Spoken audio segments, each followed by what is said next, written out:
L'Évangile nous invite encore à une conversion du regard. Les attitudes des protagonistes sont riches d'enseignements. Contemplant la scène, Jésus parle à ses disciples de choses graves, sa mort et sa résurrection. Pierre est rétif, cela le choque et ne lui convient pas. Alors il prend Jésus à part.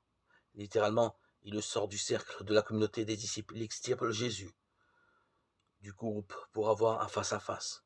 Cette attitude est révélatrice du zèle de Pierre et de nos résistances intérieures. Lorsque nous avons parfois, avec les meilleurs sentiments du monde, l'audace de dire à Dieu ce qu'il doit faire, nous risquons de nous couper de nos frères et de nous mettre à part. Mais Jésus se retourne vers ses disciples et dit à Pierre, « Passe derrière moi. » Imaginons bien la scène. Jésus se retourne, il met Pierre dans son dos. Il dit ce qu'il fait, il se retourne, et il fait ce qu'il dit.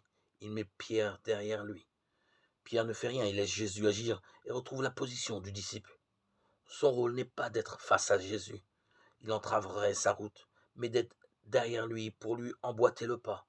Pierre est alors retourné intérieurement vers les disciples et peut réintégrer le cercle qu'il avait peut-être malgré lui quitté. Ainsi nous-mêmes, quand nous ne sommes plus ajustés à notre place, ayons confiance. Jésus nous remettra dans le bon sens pour nous ramener vers nos frères.